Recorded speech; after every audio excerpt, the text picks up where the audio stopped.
The interpreter's fluency in more than one language is usually triggered in the home. This was certainly the case with Alec Toumayan. His mother was Belgian, who spoke very good English. His father was Armenian, whose family fled Russia during the revolution in 1917. He was educated in Paris in the 1940s and then worked as an interpreter for the European arm of the Marshall Plan, which rebuilt Europe from the ruins of the Second World War.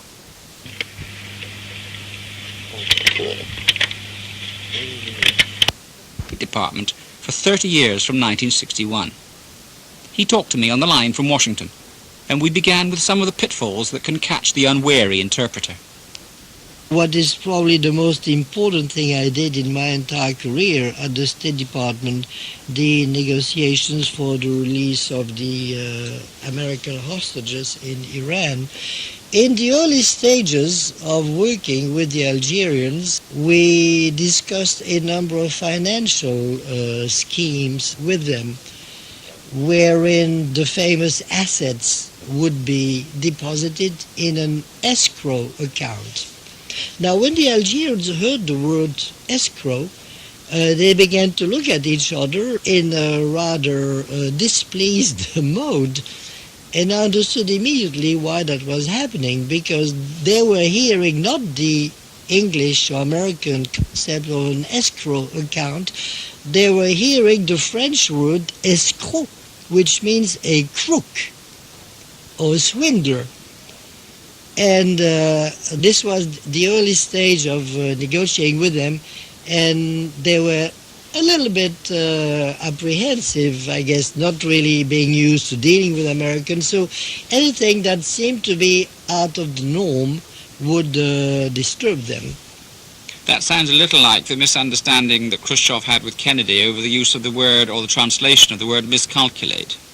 It came out literally in Russian as meaning you can't count, or you're too stupid to add 2 and 2 and come up with 4. That's really the vernacular meaning of how it came across to him. Well, I understand that the word miscalculate is never used when Americans talk to Russians through an interpreter nowadays. Yes, we do learn occasionally, not always, but we do learn from our mistakes. You worked closely with President Johnson in his discussions with Suvarnabhumi of Laos and with Prince Norodom Sihanouk. How did Johnson get on with his Asian colleagues? President Johnson, to my view, was a very tragic figure. He was a man who felt that a tremendous burden had been placed upon him, and this came through in many of these meetings.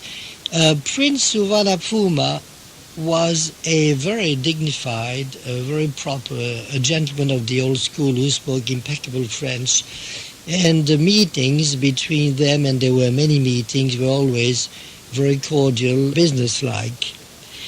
One problem I always ran into with President Johnson is that he liked to quote from the Bible. And of course, I didn't have a French Bible with me when I went to these meetings, so I was hard put. And a couple of times I ran into a problem because the translation of the biblical quotation just did not come across in French. One day President Johnson was bidding farewell to an African president, and by way of a parting greeting, he said, "We shall toil in the vineyards of the Lord." And I remember the French expression was les vignes du Seigneur. Unfortunately, to be in les vignes du Seigneur in French means to be drunk. So when I conveyed to the African president, President Johnson's greeting, he looked at me quizzically, saying, "You don't really mean that literally." So, and I had to backtrack, try to explain. So these can be embarrassing. They're not life-threatening, but they are embarrassing moments. President Johnson, at the end of his term, would often greet me cordially, shake my hand and say, "How are you, my friend?" And he would gaze deep and long into my eyes. I felt I was being x-rayed. I felt that when he said that, it was a question, not so much a statement. and that he really felt maybe he had very few friends around him. So there was that tragic dimension to President Johnson. But remember, he is the one who signed the Civil Rights Act and extended considerable civic liberties to the population of the southern states. He became a tragic figure because of the way the Vietnam War developed. And you were very involved in the Paris peace talks. You went back to Paris to help with those Paris peace talks on trying to end the Vietnam War. That sounds as if it was quite a complicated and difficult process. Yes, it was. In a sense, I had been preparing for that for a number of years. I had had many meetings with representatives of the Lao government, several meetings with Vietnamese representatives. I had gone to Saigon myself twice on language training and interpreting development missions. So when we began in early spring '68 to discuss that possibility, I was quite ready, and it was understood that I would go and stay for the duration if necessary, but see what would happen. So what happened, we had a number of procedural meetings before the formal start of the talks where we agreed on a number of things. One of the procedures that was developed was the use of languages, and it was determined that each side would speak in his own official language. That would then be translated first into French and then be retranslated into the other side's official language. What it meant was that a meeting that shouldn't last more than a couple of hours would practically take all day. But it did work out very well, though it was a strange situation for me, the American interpreter, to be translating into English a very lengthy diatribe about all the atrocities perpetrated by my side. You see, the incongruous position in which the interpreter often finds himself. We arrived in Paris early in May '68. Now, I suppose that when I say May '68, that rings a bell. And indeed, we watched in absolute dismay as day after day things ground to a halt in Paris. And one day there was no transportation, the other day there was no this or that. So it made getting started somewhat difficult. But we did manage, and around the 10th or the 13th of May or thereabout, we began to meet in the majestic hotel on Avenue Kléber. The three-way translation you described sounds really long and cumbersome. In a sense, was unnecessary, wasn't it? Because Averell Harriman and his Vietnamese opposite number both spoke French and could have spoken directly to each other. There was a matter of the national prestige there, of not wanting to use the colonizers' language on the part of the Vietnamese. And Governor Harriman, who had lived in Paris, as you know, as the head of the Marshall Plan, understood the French quite well indeed, and did speak quite a bit of French himself. And in the U.S. delegation, a number of the officers there also spoke French. But you see, this gave you time to prepare your rebuttal. You had heard it once in the original, or in the French, then you were hearing it a second time, and there was a lot of downtime for everybody to think or send out for more information. In the back room, we had the staff of the U.S. delegation who were constantly drafting additional points to be made or drafting rebuttals. Which were the occasions when you interpreted for President Nixon? President Nixon made quite an impression on his foreign visitors. His grasp of foreign affairs was second to none. He really had an encyclopedic interest in foreign policy and total understanding, really. What I wondered was how he got on with foreigners. There was one episode, President Pompidou of France had come to the United States on a state visit, And the two leaders, President Nixon and President Pompidou, met again in Iceland in June 73.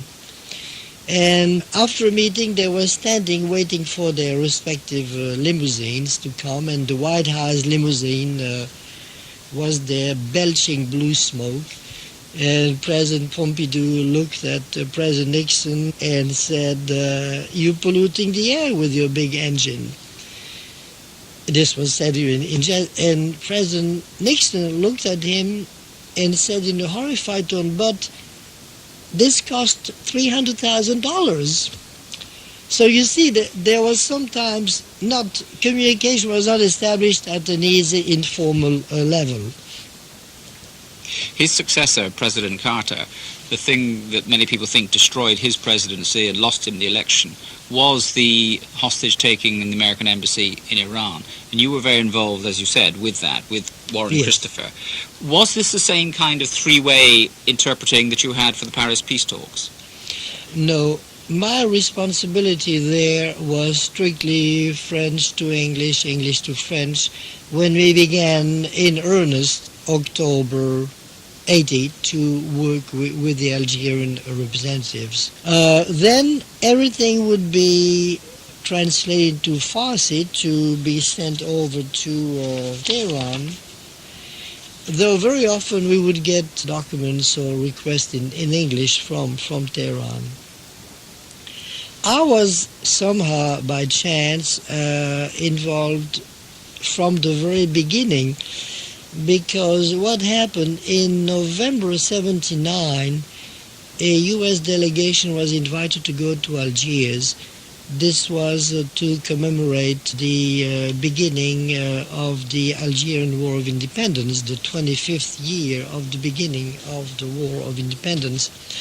And the leader of that delegation, there were two leaders in fact, but one of them was Zbigniew Brzezinski, who was, as you may recall, foreign policy advisor, national security advisor to President Carter. Well, in Algiers he met informally, but he did meet with the Prime Minister of Iran.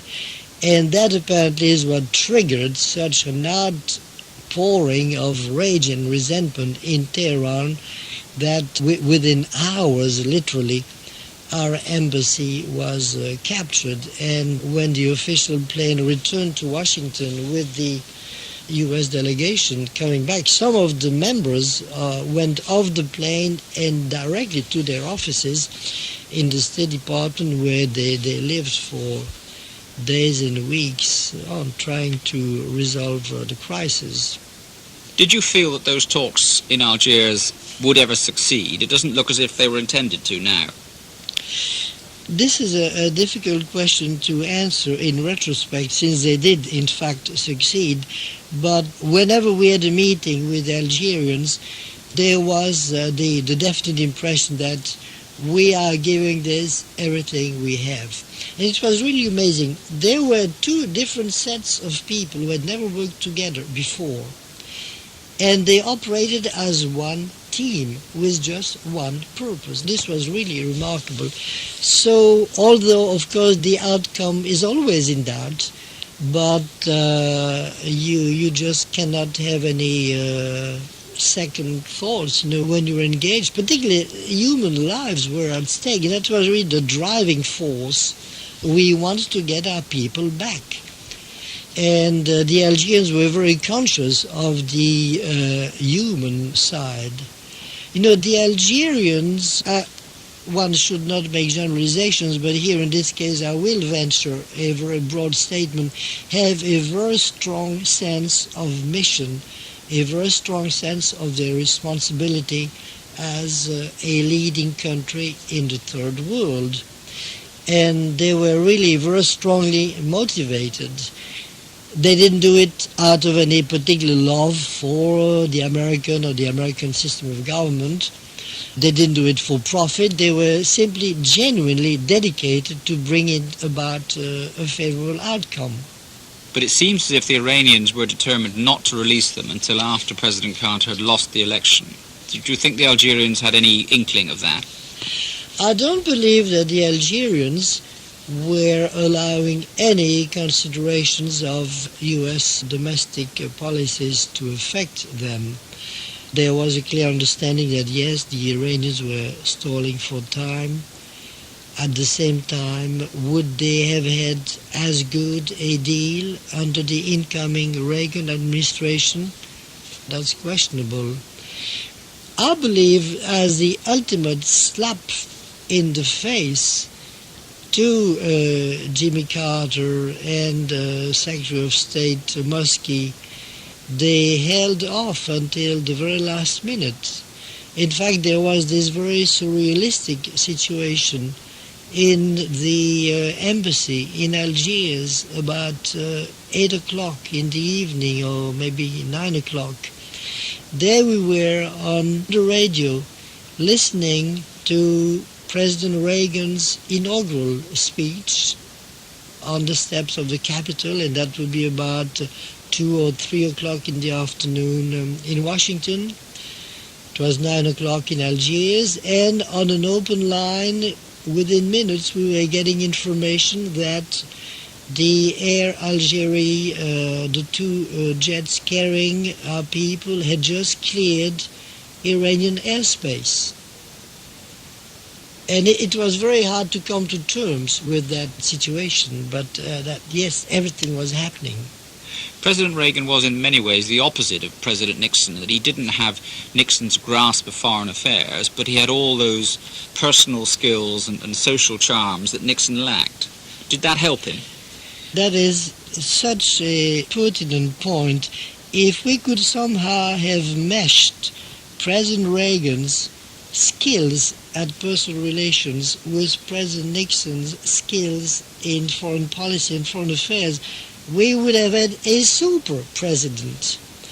But we have to take each man on his own merits. Yes, President Reagan was helped very much by his cordiality, his skill at making people comfortable, his talent as a raconteur, whereas I never heard President Nixon crack a joke or tell a story.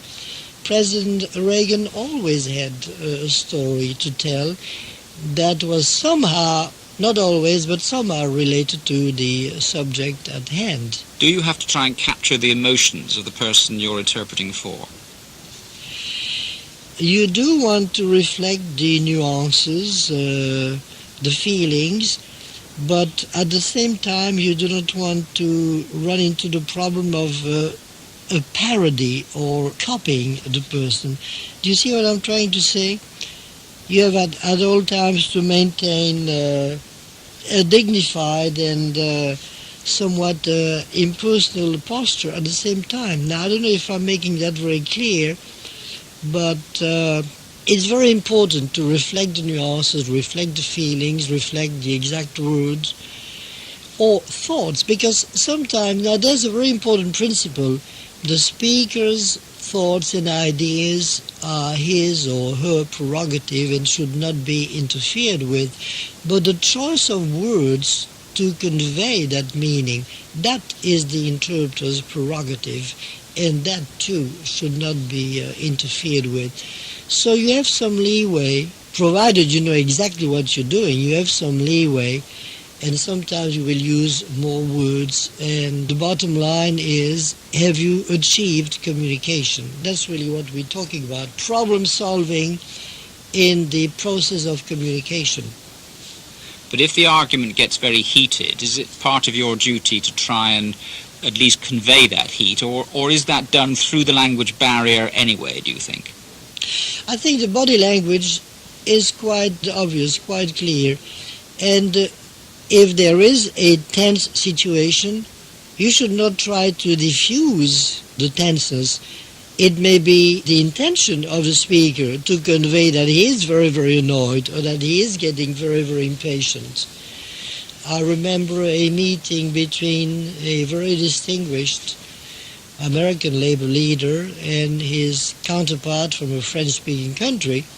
And at one point the visitor said, "But you're not very patient." And the person turned back to him and said, I am a very impatient person. Yes, yes, indeed. And the meaning was clear, and it was said in a gruff, straightforward way. And it would have been a mistake on the part of the interpreter to try to soften the impact.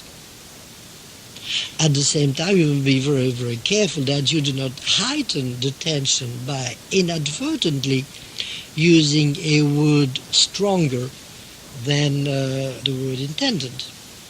Sometimes the misunderstanding can be sort of purely, potentially embarrassing in a social sense. President Reagan was escorting Madame Mitterrand to her place at the table in the formal White House dining room. He was following her. Secret Service agents were following the president, and I was trying to get as close as I could to the president because I knew that there might be conversation. But the Secret Service agent kept elbowing me out of the way. Obviously, I presented a great danger to the president in his own dining room. So at one point, Madame Mitterrand stops, and President Reagan motions to her to walk on to the table. But she stops, she turns back, and she's laughing, and I cannot hear what she's saying, so I'm trying to get closer. But the Secret Service agent is in the way, so I lean one way, and Madame Mitterrand leans the other way, and finally she says, Vous marchez sur ma robe. You are stepping on my dress. Which is exactly what I said, because I wasn't going to tell the president, Mr. President, you are stepping on. I wasn't going to put myself in a position where I was conveying to the president he was lacking in social graces. So I just blurted out, as we always do, speaking in the first person, speaking exactly as the speaker is speaking. Now, a number of people thought the story was absolutely hilarious, and it has been repeated here and there, but that's exactly how it happened. Do you also need to brief yourself on the subject that's going to be discussed? I mean, it isn't just your language skill, is it? You need to have a grasp of the subject under discussion. Mr. Miller, the language skill is perhaps the least important component in interpreting. Now, this may sound paradoxical, but I know some people who are very poor linguists and who are excellent interpreters because they have an innate skill for communication. And I know some superb linguists who are not very good interpreters because they simply cannot put themselves in that particular groove where you need to be a good interpreter. Yes, you do need to do your homework, you do need to brief yourself, not only about the subject at hand, but any other subject that might come into the picture, because there's always the unexpected. You may have a meeting which is supposed to discuss economic issues, and at the end somebody will say, and by the way, we have this political problem. So you really have to know a great deal about issues. By and large, you keep yourself informed. You read the newspaper, you listen to the news, you try to do background reading in a variety of subjects. Would you say that interpreters are in fact born rather than made? That is the consensus, yes. You are born with the skills, whatever they are, that you need to be an interpreter, just as you are born with a knack for music or the manual dexterity that you need to be a surgeon. Yes, there are certain innate skills that you are born with that you can develop by training, by working. I consider that even after all these years, every time I interpret, I learn something new. Every time I interpret, I become better at the craft. I learn new ways of expressing thoughts. The vocabulary evolves, of course, because so many technologies are evolving.